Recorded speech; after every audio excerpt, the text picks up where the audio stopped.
I never thought we'd be in danger. That was never a real, conscious thought.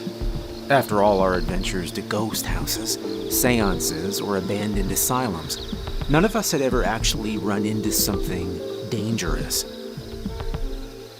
But a couple of years ago, that all changed. It was all because of something called the Forza crowd. Let me explain. In my early 20s, I fell in love with the dark corners of the internet, video essays discussing various spooky threads and unexplained phenomenon of the rural Midwest. Clips showing seemingly impossible things done to ordinary people by mysterious creatures. Some which would be revealed as hoaxes, others that wouldn't. I've always had a particular love for local legends and rumors. There's something very real and raw about those special little whispers that exclusively travel by word of mouth.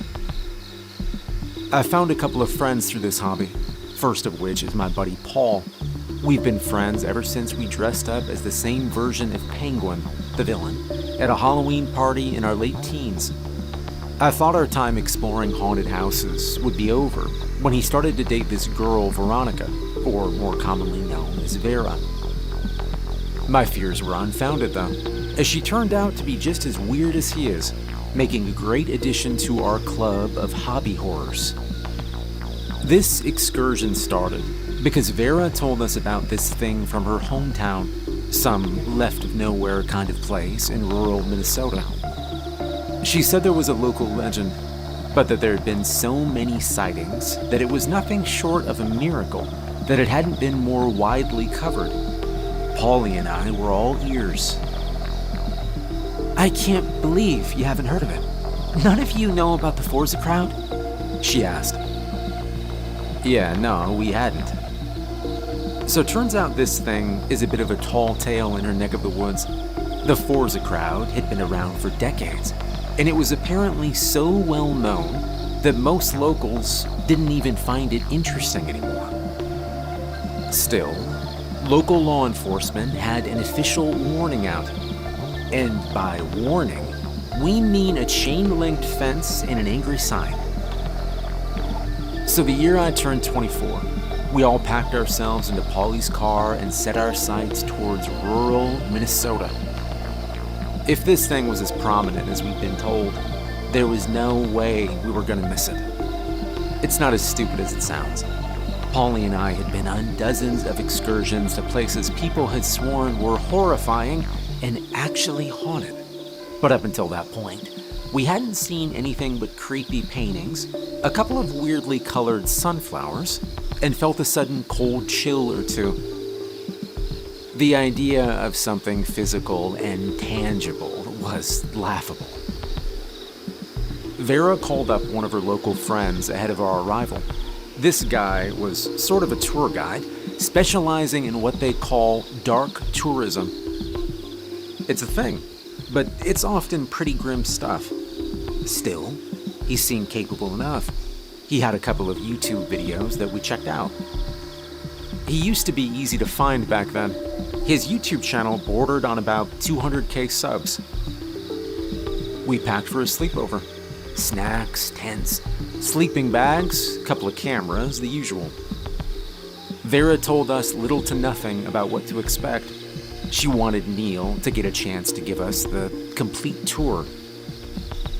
I don't want to spoil it, she chuckled as we drove past St. Cloud. It's a thing, you know, it's a great thing. Come on, give us a hint, Paulie begged. Like the name, what's that about? You know, 3's a crowd, but this is like 4, Neil said. Oh, great, real helpful, Paulie sighed, taking a left turn back out on the highway. So we met our guide Neil on a cloudy afternoon in mid-May. With high summer right around the corner, the air was moist and the ground was muddy. There was the first sprinkling of rain in the air, and we could hear rumbling from the east, bad weather drawn in from Lake Superior. Neil was this peppy 30-something man, khaki shorts, a small rucksack, a baseball cap, and a long-sleeved gray t-shirt. No hair, a trimmed beard, and a sunny disposition. The opposite of what I imagined a dark tourism tour guide to look like. Meanwhile, Vera looked like one of her parents worked at Hot Topic. Paulie was hard to miss too. Not even a turtleneck and camo pants could cover all his tattoos. We'd pulled into a parking lot near an old hiking trail. There was a broken gate protecting an overgrown road. Neil's car, a sensibly priced sedan, was parked just a bit further down the road.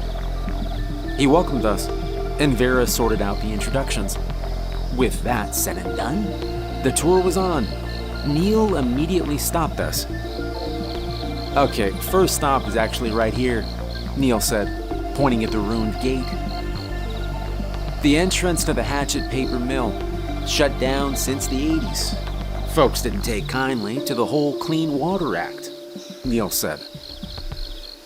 We're technically trespassing, chuckled Vera. "Cool, huh?" Now, local folks have known about this place for decades. While going inside is sort of frowned upon, nobody really cares, Neil continued. "So this thing isn't that dangerous then?" I asked. "Both yes and no," Neil chuckled. "It usually stays away, but we might catch a glimpse. But yeah, it's not a big fan of people." As we put on our boots, Neil started telling us about what the hell we were to expect, and why this might turn out to be very interesting. See, the Forza crowd is not a supernatural specter or alien visitor. According to locals, it is a very real creature. It'd been around for decades, keeping to itself within the old paper mill. So yeah, most lawmen in these parts know about it, but there hasn't been any immediate need to deal with it. It's kept to itself, and the owners of the land aren't very government-friendly, Neil explained. "So, what does it look like? What can we expect?" I asked. "Vera didn't tell you, huh?" Neil chuckled. "Really?" "Yeah, really," I said. Paulie turned to Vera, but she just grinned. Neil shrugged. "Well, looks like 4 people. Just 4 regular people. 2 taller people in the back, 2 shorter or crouching people in the front, like they're posing for a picture," Neil explained. It was about as stupid as it sounded. Suddenly, I could see why this wasn't a big thing. To an outsider, this thing would just look like 4 people, even if I saw it with my own eyes. What was there to see? I couldn't help but to think that Neil probably had a couple of people ready to scare us a little. "Okay, are you telling me we're trekking to some tetanus-covered shithole to watch 4 kids in Halloween masks stand at the end of a corridor?" I whispered to Paulie. "Might be fun," Paulie shrugged. "Yeah, man, I'm not buying it," I replied. Being skeptical about this sudden reveal, Paulie and I started asking a whole bunch of questions. Like, how it could just look like 4 people, and what it actually was. What it ate, where it lived, all kinds of stuff. I admit we weren't very polite. Neil didn't seem to mind though, and tried his best to keep up with us. "It needs chlorine as part of its diet," Neil patiently explained. "That's why it moved into the mill. There's an adjoining chlorine extractor, which they use to bleach the paper before the shutdown. There's still loads of stuff around. It's in the water too," Neil continued. "So it just eats old paper?" I asked. No. It munches up white-tailed deer and rodents. Not birds, though. Damn thing loves birds," Neil explained. Vera was having trouble containing her glee. We were giving her the "are you real" look, and she couldn't stop grinning. Neil, on the other hand, seemed perfectly happy answering our questions. "Okay, so how big is it? Gotta be sizable if it eats deer," I said, as we entered a clearing in the forest. Well, it's large enough to be mistaken for 4 people. It is a bit of a mimic, Neil explained. You said it tricks people.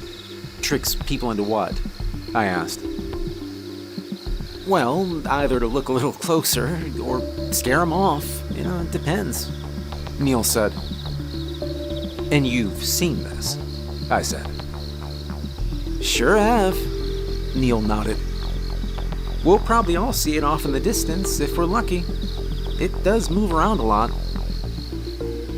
Making our way out of the clearing, we got a clear view of the abandoned paper mill. 6 large buildings and a couple of chemical silos lining a dying river. All of it looked worse for wear. Most of the outside was decorated with elaborate graffiti and rust. There wasn't a single window that hadn't been vandalized. Still, Neil didn't skip a beat. As we made our way closer, he kept telling us interesting facts. You can kinda notice it by the sound of birdsong, he explained. The thing rolls around in sawdust as a sort of dust bath, and it gets a lot of parasites stuck. Birds love it, so they're usually close by, ready to pick up little maggots and parasites, sort of like a crocodile, Neil said. I'm hearing birdsong right now. Polly laughed. You think that's the forest, or is it the Fives a crowd? It's 4's a crowd. And no, that's just birds. They're usually red ones flocking to it, making a sort of trilling noise, Neil responded, giving him a cold look. Oh man, that's exciting, said Polly. Neil said nothing. We entered the mill through one of the truck entrances, stepping over a collapsed garage door. I could practically taste the mold and residual chemicals, but Neil swore that we'd be fine. He said it was just moisture, apparently. Vera wasn't convinced, it seemed. We made our way to the second floor, walking across a rusted-out catwalk with a loose railing. Beams of light made its way through holes in the roof, slowly fading from the overcast. Overlooking the mill, we could see this place wasn't just some empty building. It must have been abandoned in a hurry. There were still some expensive machines left on the floor, most of which had been rusted to the core by decades of neglect. It roams a lot, Neil explained, as we slowly made our way forward. I don't think it nests until it finds a partner, and I can tell there aren't many of them around. How come? I asked. Well, I think they have no means of finding one another, suggesting they might have once lived in colonies where you could just, throw out an arm and grab a mate. There are a couple of holes around here where it's burrowed, suggesting it might be subterranean, he said. Really, I would love to see that. Really, I'd love to. Polly chuckled. Okay, shrugged Neil. Well, let's go see one. Neil guided us through the factory floor, down a corridor, through a ransacked lunchroom, and out the back near one of the silos. There was a massive room containing vast piles of sawdust, easily the largest pile I'd ever seen. Polly's instinct was to try and climb it, but Neil recommended against it. No, that thing is crawling with parasites. I wouldn't touch it. And you see that indent there on the left flank? That's where it's been, Neil explained.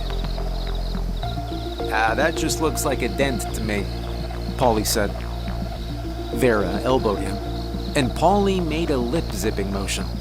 Neil did his best not to roll his eyes. Neil continued to explain the many findings of the locals over the years. For example, that the Forza crowd had a larger body than one might think, but it hides it behind the crowd of 4, much like an insect shielding its body. He claimed they had a sketchy view of this back part from a side photo taken in the late 90s. Of course, it was blurry at best. You could barely tell there were people in the picture at all. There had also been a steep decline of white-tailed deer in the area. While many claimed this was due to illegal hunting, Neil argued that it coincided with the growth of the creature in the early 90s. This was a returning pattern with the Forza crowd. Everything about it could be explained by the most mundane things. It just looked like people at a distance. Its main food source was abundant. There was nothing immediate and apparent about it. The Forza crowd could just as well be nothing. Maybe that's why we'd never heard about it.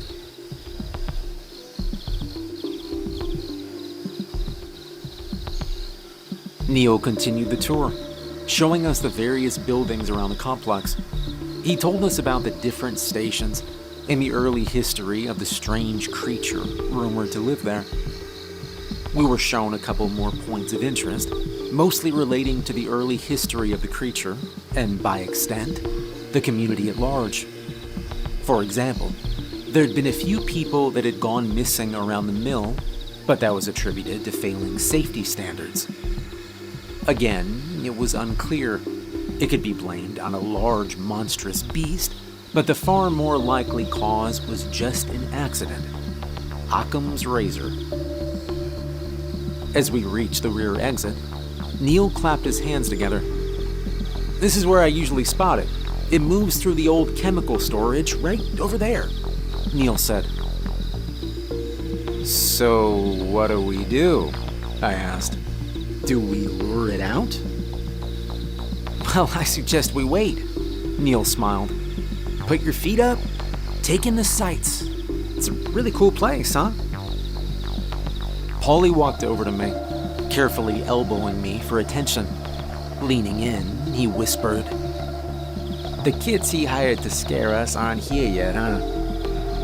Still, it was nice to just be out with friends for a change, break up the monotony of work.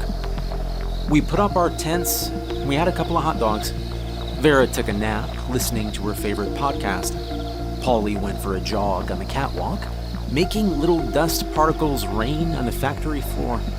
It echoed through the entire building. I got a chance to sit down with Neil for a bit, just the two of us.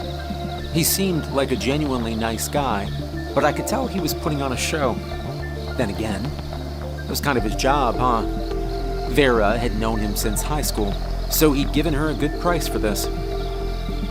In a quiet moment, I asked him, "So what's the deal, man? Why is this so interesting?" I asked. "You know, it's a funny thing. It's right there for all to see, and everything about it just looks like a whole bunch of nothing." Neil smiled. "Oh, come on, man. I mean, it's a great story. You've put a hell of a lot of thought into it. And look, I appreciate that. Most places, they just say it's like a ghost or an alien." I said. "Look," he nodded, raising his hot dog from the open fire. "I'm not bullshitting you. This thing is real." I looked at him for a moment. I could tell there was no hesitation behind those eyes. Either this man was a born liar, or he actually believed this thing. For the next couple of hours, the sky grew darker. The rain passed us by, but not without scattering a few drops our way. The overcast drowned the rusty walls in black, making the shadows from our campfire long and alien. Spending the night there was impressive in and of itself. The uneasy sounds of groaning metal, combined with a Minnesota wild slipping in through the cracks in the building veneer. We set up our tents on the outskirts of the old administration building. No risk of setting fire to anything. We could tell it was frequented by a lot of rebellious teenagers. The graffiti spoke for itself. Neil assured us that the Forza crowd didn't mind people, and that it would keep its distance. In his experience, it wasn't interested in hunting people. Paulie just rolled his eyes. The charade was going strong. I had a surprisingly restful sleep, nodding off the moment my head hit the pillow. I didn't get to sleep for long, however. A few minutes to midnight, I heard a rustling noise coming from Paulie and Vera's tent. After I heard the tent open, I peeked out. I was a bit embarrassed to see the two of them sneak out with a roll of toilet paper, obviously going off to mind their own business. I lay back down to sleep, when after a couple minutes, there was a whisper outside my tent. Peeking out again, I could see Vera and Paulie now looking a bit more awake. Holy shit, Paulie smiled. they're here. You gotta see this, man. I looked over at Neil's tent. The man was fast asleep. Had he planned this in advance? How did he know we'd be skulking around at night? Grabbing our flashlights, a camera, and putting on some proper boots, the three of us left to get a better look, leaving Neil behind in his tent. Right around the corner, Vera whispered. they're just standing there. There was a hole in the wall leading to the outside. Paulie went first, then Vera. The moment I stepped outside, I was hit by an immediate chill. Maybe the storm was turning back. Slowly raising their flashlights eastward, it came into view for the first time. The Forza crowd. 4 people, standing out in the middle of the night. A man, a woman, and 2 younger men in their late teens. A family, seemingly. All stood huddled up together, wearing identical white shirts and navy blue pants. They all had the same hair color, just different lengths. The parents stood shoulder to shoulder, while the younger one stood about a step ahead, and with a bit of space between them. I couldn't help but to stare. Vera took a picture with her digital camera, making sure the flash was off. It was eerie. Even Paulie could feel it, even if he'd never admit it. That's messed up, he whispered. Why'd they come so late? Maybe he heard us sneak out, Vera whispered back. Either way, this is insane, right? I wasn't so sure. The way Neil spoke about it seemed a bit too honest to be so simple. As Paulie kept his flashlight fixed on them, they slowly began to move. With arms firmly at their sides, the 4 of them slowly stepped sideways. It was eerily coordinated, moving in a sort of diagonal tandem, almost like they were gliding. We followed them a bit, just to see what they were doing. They were walking backwards towards one of the chemical silos, always keeping their eyes firmly fixed on us. As they got further away, they seemed to speed up. Vera barely got a chance to say hold on before they hurried inside the silo, still maintaining that perfect cohesion. As they disappeared, I could even hear Paulie sigh with relief. That was freaky, he said. Turning back towards our makeshift camp, we rounded the corner, only to suddenly stop. There were more people. Another group of 4, these a lot smaller. Children, maybe 6 or 7 years old. 2 who were a little taller, and 2 a little bit smaller. All with their arms straight, and their feet moving in that same strange diagonal tandem. Before we got a chance to speak, they made a strange whistling noise and disappeared into a crack in the wall. This wasn't part of the plan. I'd never agreed to have kids roam around a place like this. It was dangerous. Whether this was Neil's idea or someone else's, this was just a bad idea. All right, that's enough. We gotta wake him up now, I said. Then again, something in the back of my mind was telling me that this was too strange to just be a couple of stray kids. The rational part of me insisted that this was nothing more than a spook or a misunderstanding.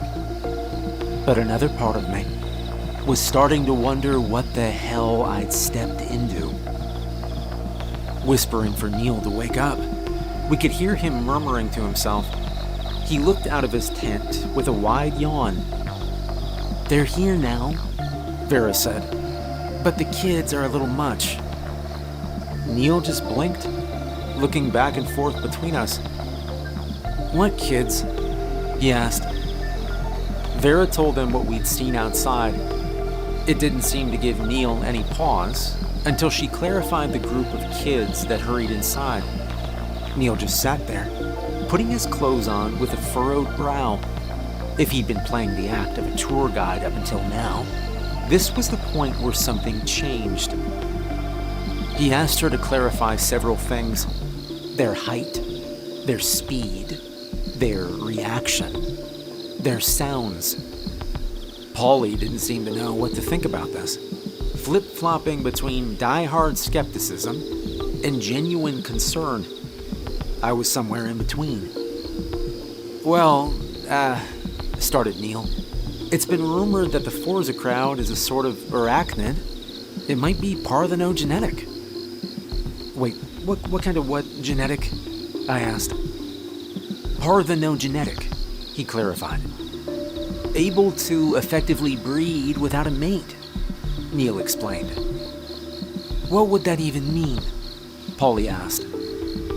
Neil paused for a moment, then sprang into action. "It means we have to leave. It's nesting," he said.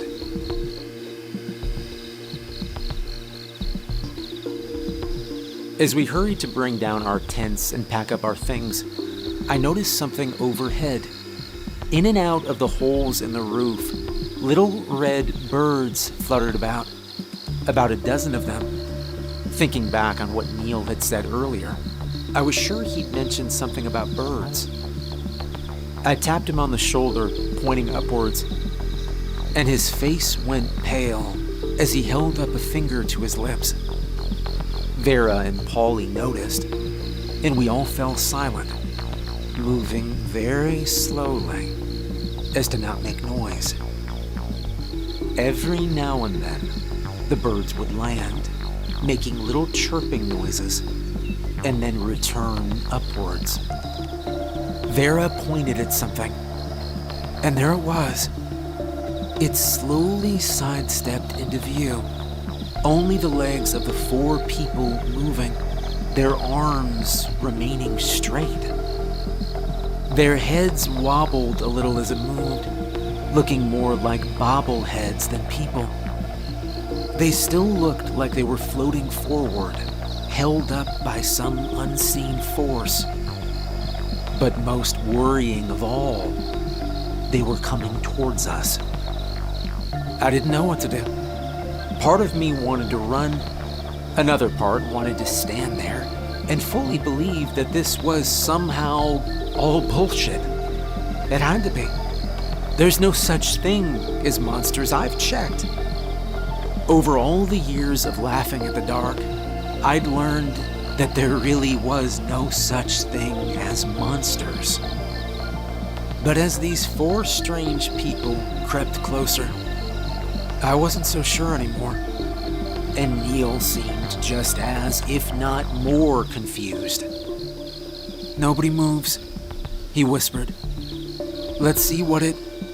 And then out of little cracks and nooks, I could see more faces. The 4 children, for one, but another set of 4 further down. They didn't look at all like children, more like miniature adults, all moving in that same strange pattern, alternating their steps among each other. These just, I don't know, they didn't look finished. Hair growing out of their eyes, one leg too short, another too long, a drooping mouth that wouldn't stop twitching. 2 of them were conjoined at the shoulder, making an awful gurgling noise. I counted 6 groups in total, and some of those groups, they weren't people. They couldn't be. That's not what people look like. The largest one, as it got closer, was bigger than I'd expected. Easily 7 feet tall. Still, they all looked at us with those glassy-eyed nothings. They didn't really have eyes. It was more like white globes with accidental spots. One of the red birds gently landed on the shoulder of the tall creature, gently pecking at its neck. It didn't even flinch.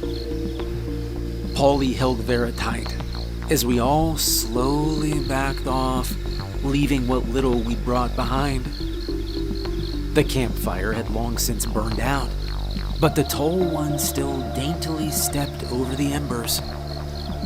It did so in a strange manner, having one of the front people lift its legs straight out, seemingly levitating in the air.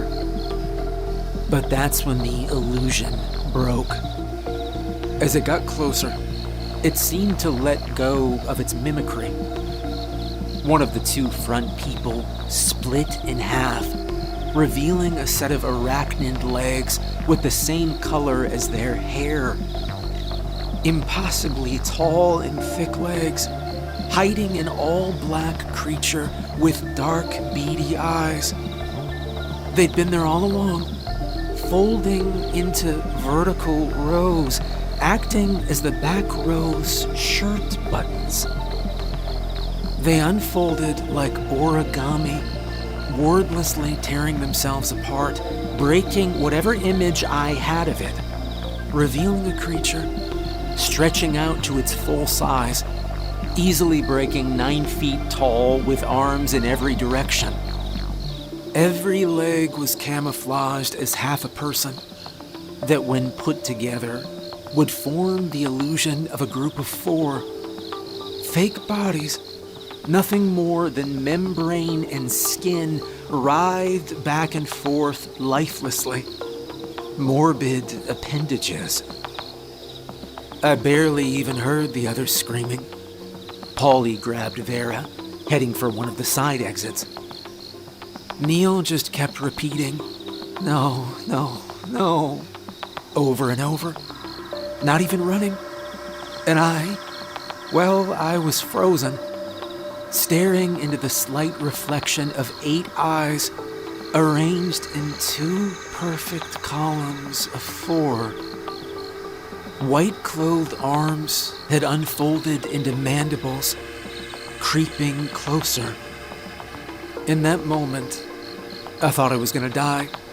I wasn't accepting that this was actually happening.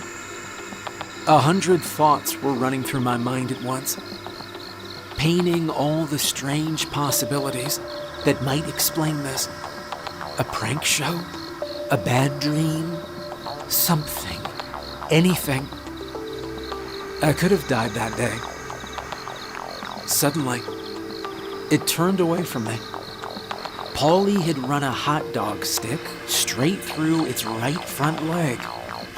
Looking back at this, it was all so fast. Using 2 of its legs, the Forza crowd hurled him straight across the room and up 1 level, slamming into the upstairs catwalk railing. Paulie wasn't moving. Vera was panicking, doubling back to get to him.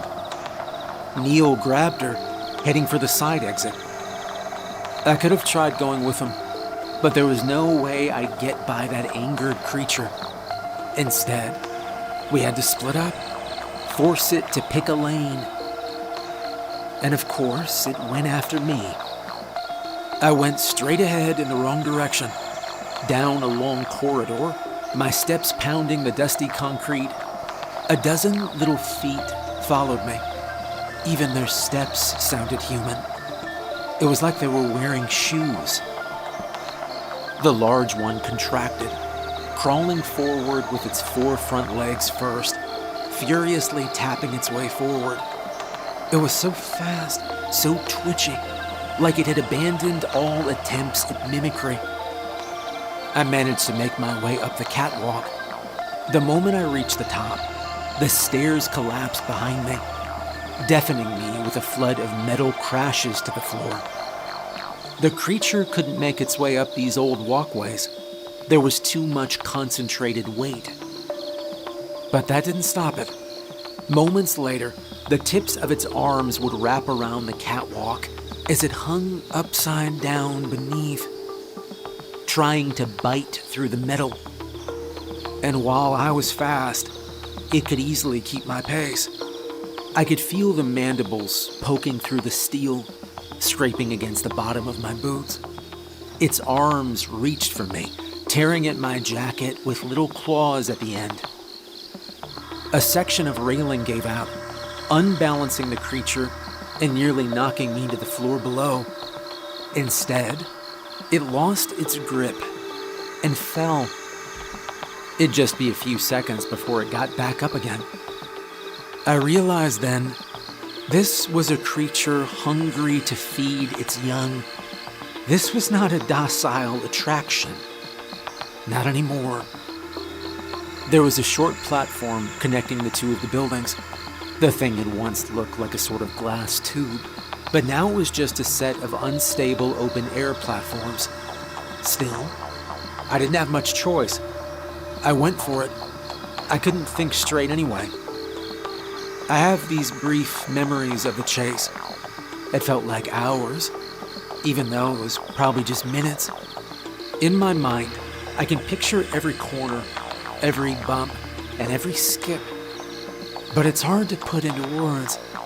It was just this long, wiry passage weaving together into one singular, adrenaline-rushed madness, with that thing close behind me. Reaching the other end of the platform, I could see the Forza crowd retreating into the dark. It was clever. It knew that platform couldn't support its weight, and that the fall would hurt. I ended up the way I came, on the same walkway as Paulie, overlooking our previous campsite. Running up to him, I could tell he was breathing, but badly concussed. His one eye was blood-filled and swollen, and his left arm was bent the wrong way. There was no way I'd get him to walk out of there anytime soon. I considered my options. I could leave him. I could run. I could try to pick him up and pull him along, but none of it was plausible. Especially not leaving him. Instead, I propped us up against the wall. Somehow he was still conscious, if barely. Together we sat there, listening to the red birds fluttering in and out of the broken roof. Turns out, the Forza crowd couldn't reach us. It couldn't use the adjoining platforms, and there were no remaining stairs. Instead, it stood beneath us, desperately reaching upwards. In a sort of fear-induced bravado, I stood up to look down at it.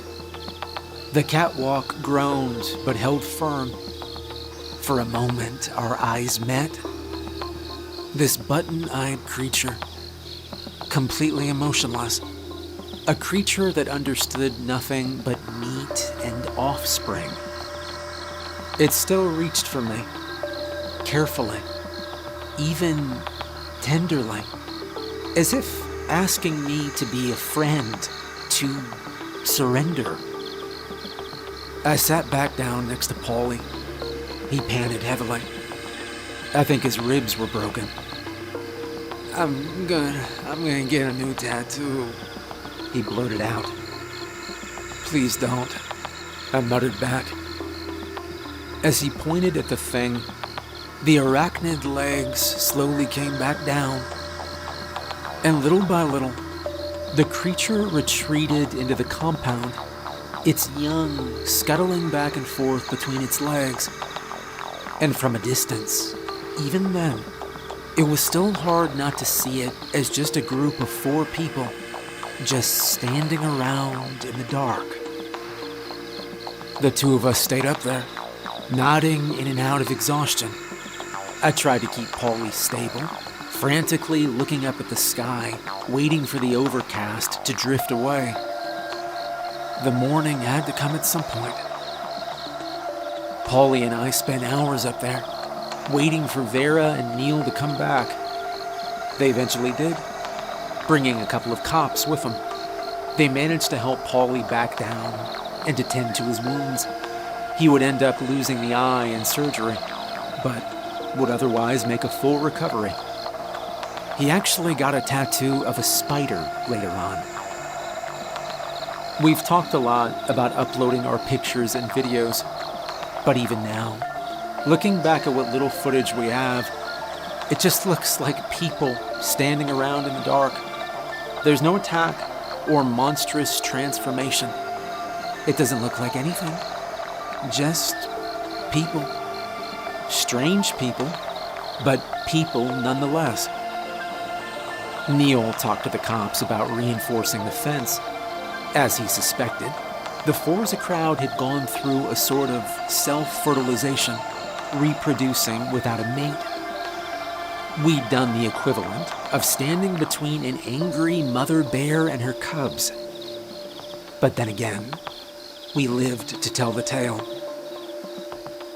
They didn't do much to prevent this from happening again. They fixed part of the fence, and they put up a new sign. I think the owners also came in to make some kind of statement, but I don't know about all that. It's been a few years since then. I've tried my best to find a good time to talk about it, but I just never got it right. It was too important to just blurt out and too difficult to think about. Neil has taken down his YouTube channel and removed his videos, not wanting to get any more people to come look for the Forza crowd. In fact, a lot of it has been scrubbed from the internet, even the Wikipedia page, I think. I think he works with some kind of riverboat rentals out east now. In a couple of months, Vera and Paulie are getting married. I think it's time we all put this behind us and we look to the future. As his best man, that's all I can do, really. Because even if there are monsters waiting outside, we can choose where we spend our nights. I choose to spend it here, far away, where the fire burns bright, far from the Forza crowd.